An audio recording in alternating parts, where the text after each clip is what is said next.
Welcome to Midpoint Conversation, where we sit down with public figures and opinion makers shaping Sri Lanka's national dialogue. Today we are joined Mr. Harsha Gunesena, a senior chartered accountant by profession and also a well-known columnist and a social analyst. His newly published book, My View, Alternate Thinking, brings together many of his thought-provoking newspaper columns which have consistently explored Sri Lanka's democracy, governance and justice, themes that remain central to our public life. In this conversation, we'll explore Harsha's ideas about where Sri Lanka stands today and what has gone wrong and how we might chart a new path forward. Mr. Harsha, thank you for joining us today and congratulations for your new book. To begin the conversation, I would like to ask the background of this book because Mr. Harsha Gunesena is a chartered accountant by profession, a person who trained to deal with normally systems, numbers and accountability, but his social and public voice has deeply focused on social and political issues in Sri Lanka. So, Mr. Harsha, what pushed you to navigate to your social and public responsibility towards this? Thank you, Gayatri, for inviting me for this forum. Although I was trained to be a chartered accountant from my younger days, I was interested in the political affairs, economic affairs, culture, foreign policy, Buddhism and various subjects. Therefore, a decade back, I think somewhere in 2010 or so, I have started writing to newspaper article, mainly in Sinhala. Firstly, that area, in that period, I was writing against the racism which was prevailed at that time. And later, I was switched on to writing to English newspapers, firstly to Daily FT and later to Colombo Telegraph. Now all these articles I have written to Daily FT and Colombo Telegraph, comprising of 170 articles, were published in this book. I have not only the justice, political affairs, I have also written extensively about Buddhism and how it applies to Sri Lankan society and also Sri Lankan culture. And I think it's a wide range of topics I have covered in this book. In many of your columns, you have suggested that Sri Lanka's governance challenges are not only political, but also cultural and institutional. From your perspective, what is the single most urgent reform our country needs to create an accountable and effective government? Maybe you have not only single answer, maybe you have many answers you can. Yeah. Well, now Sri Lanka is having lot of acts, parliamentary acts, and interestingly we have observed that those very acts introduced to safeguard the citizens are using against the citizens. ICCPR Act is one such example. Say even Prevention of Terrorism Act was used to harass the citizens of the country. So what we lack is the rule of law. We have an inherent culture, collectivist culture in Sri Lanka. In comparison to individualistic culture prevailed in the Western world, say US, Northern Nordic countries, Northern Europe especially, Australia, New Zealand type of countries, they have individualistic culture. So in Sri Lanka, we have a collectivist culture. Therefore, our intention is not to follow the rule of law. Say if you go to a government institution to get a thing done, first thing what we do is we find out whether there's a known person to us in that institution. But technically we should be able to go without any knowing persons. We should be able to get things done, but that is not happening. So my view, you ask the single most thing. My view, this rule of law and development comes with the economic prosperity. If you take the Western world, they also were like that, like us, say about a couple of centuries back. and they developed with the economic prosperity. Now in Sri Lanka, we have not we don't have the developed capitalist system in Sri Lanka. So we are trying to go to a socialist system with that. So with the improved capitalist system in full force, if we can develop the country and bring the economic prosperity, then I believe the rule of law, governance, all these things will come to effect. You often write that democracy is much more than casting a vote every few years. What steps could help to Sri Lanka to move towards a more participatory democracy? Democracy in Sri Lanka was introduced to us in 1931 with the universal franchise. So, unlike the Western world, we have not fought and got the democracy. It was granted to us. So, the democratic systems in Sri Lanka, although we are very used to that, say for instance, if any person tries to overstay in power, I don't think, unlike in any other countries, in Sri Lanka it is possible. There are sayings like that, but it is not possible, I believe. But Sri Lankan democracy behaves in accordance with the Sri Lankan culture, I believe, unlike in the Western countries. The democracy in Western countries, by its definition, democracy is not the tyranny of the majority. It's rule of the majority, but majority should be able to safeguard the interest of the minorities as well. So that's how the democracy goes on. Now, in our type of countries, say South Asian countries, for instance, Bangladesh, you can have examples. When the ruling party is very powerful, they tend to suppress the minorities.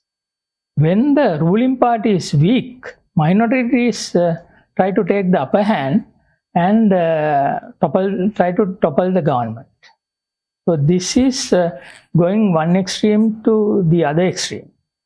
So in Western type of countries, this type of, although the demonstrations are there, toppling of government type of thing is not happening. So once again, the Sri Lankan people, I can't recommend, okay, you have to take these steps. Of course, we need to have strong institutions. The public should be aware that of their rights, and they are already aware of this. And we have acts like the Right to Information Act. So people, I don't think that they are using this act very much. Say in India, they have used it very much. So they have to use this act. The people should be aware of their democratic rights. Not only demonstrations, in institutional level, they have to exercise. People should exercise their democratic rights, and then by and by, we should have that status. In your essays, you have spoken about the erosion of the faith in justice system. What changes, institutional or social, are needed to rebuild the trust and make sure that justice is equal for all? Once again, regarding the justice, once again the problem is that our lack of rule of law and favorizations type of culture. So immediately we should have more courts, so that there are long delays of justice. In order to arrest that, we should have more courts, more people, and also if you take the law enforcement authorities and also the general public, they think that by the arresting a person, that is first thing is to arrest a person, and since the justice system is delayed, people think that punishment is the immediate arrest and remand the person. So that although in the law the exception is to remand the person, and the normal course of action is give the bail. that is not happening. So everybody, including the people, think that those suspects should be remanded, and that type of thinking is not correct, and we should change all these things. And also, I think the Attorney General's department, if you consider, we should, as the NPP government, they have promised in their election manifesto to have a separate institution for the prosecution, because Attorney General is if you say simply, he is the lawyer of the president, according to the Constitution of Sri Lanka. So we should have a separate institution for the prosecution and should be independent of the Attorney General. And as I previously mentioned, all these developments in the upper floor coming with the economic prosperity. So we should focus on economic prosperity, and these things will come step by step. You have written that corruption in Sri Lanka isn't just an economic issue, it's a moral and civic one. Why do you think corruption has become so deeply embedded in our system, and what realistic steps could start reversing that trend? Yeah. First thing, most people do not focus on this area. If you take that, who is corrupted?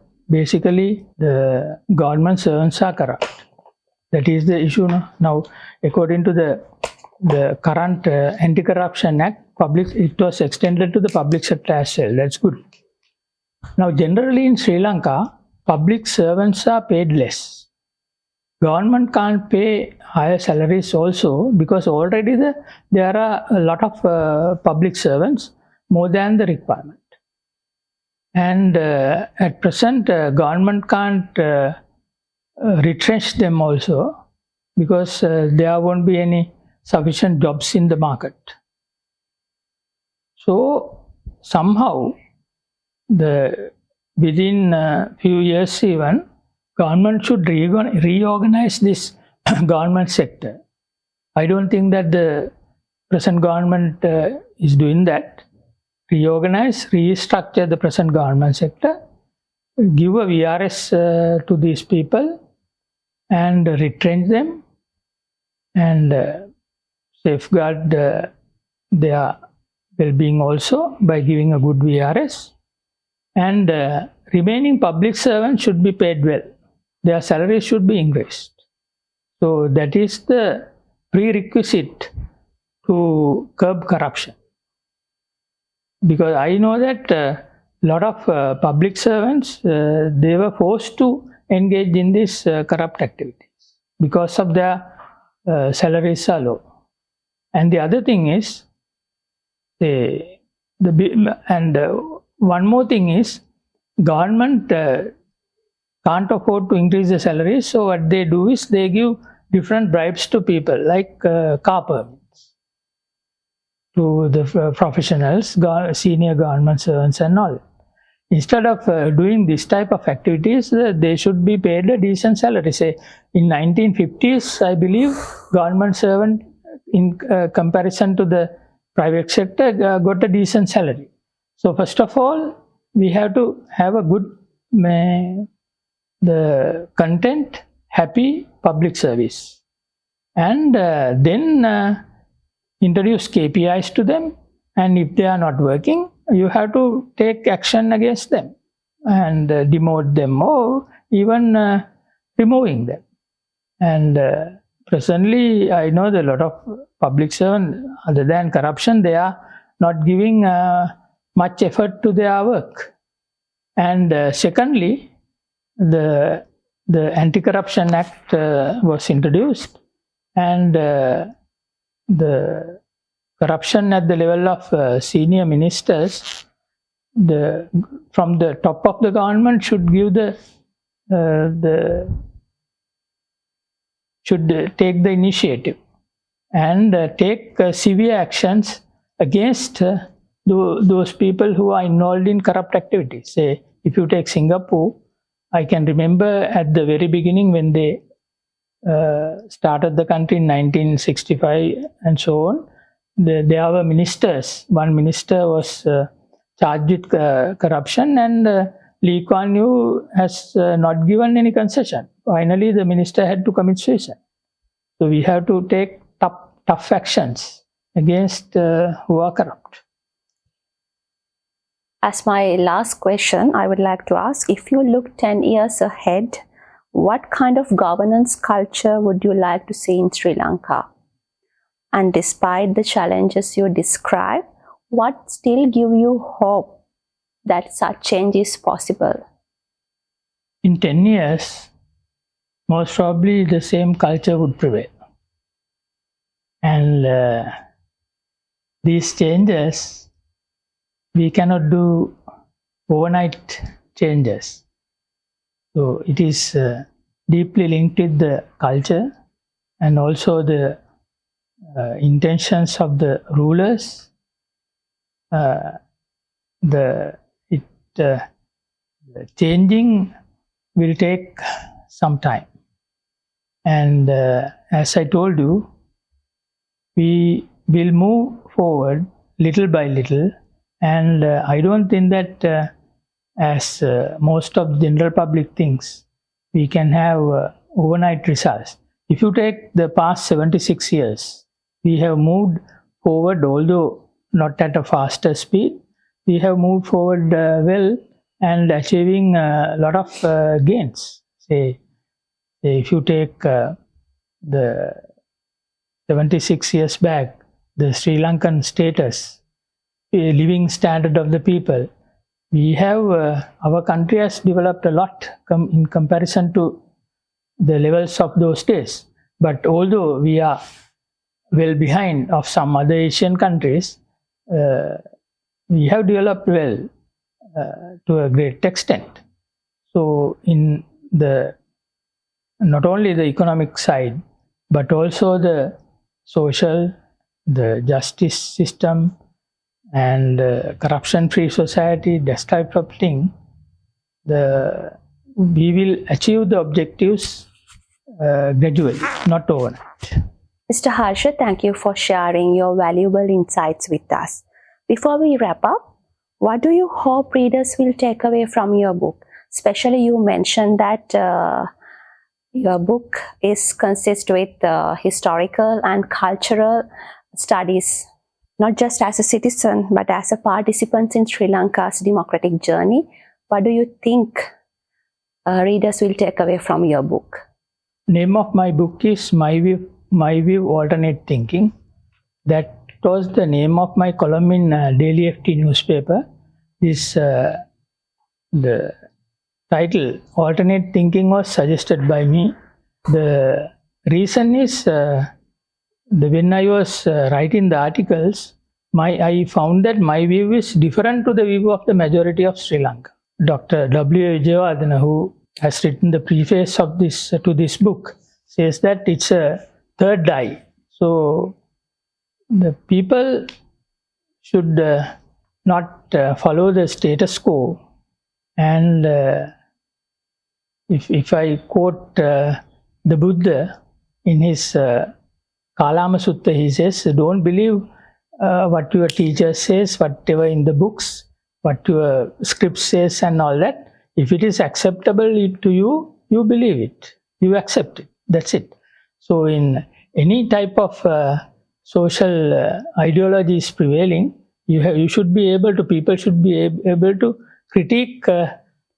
criticize those views and get the best out of it. So in this book, since all my articles are in that manner, most of the articles I have criticized the existing system. So people of this country should learn how to evaluate the things critically and get what is the best for us. And in Sri Lanka, I believe the voters, ultimately everybody says that, okay, they pass the blame to the politicians. But my view is ultimately the voters are responsible because sovereignty is with us. And so that with this type of critical thinking, the critically evaluating the points, you should be able to upgrade the levels and upgrade our democracy and upgrade our country in time to come. So, my view, alternate thinking. Mr. Harsha Gunesena's newly published book is available right now. So, Mr. Harsha, we would like to know how we can purchase this book or where we can find this book. This is available in Vijayapa bookshops and also Sarasavi bookshops in their branches, and also grantha.lk online. It is available, and there it may be available in some other bookshops also. And if you want to buy the book, if you contact me, I also can give it to you. My number is 077 329 5002. We encourage our viewers to read it for a critical and alternate look at Sri Lanka's cultural, political and social landscape. Mr. Harsha Gunesena, thank you very much once again for joining us Midpoint Conversation. And to our viewers, thank you for watching. If you are value open, a critical dialogue on issues that shape our future, please like, share and subscribe. See you next time at Midpoint Conversation.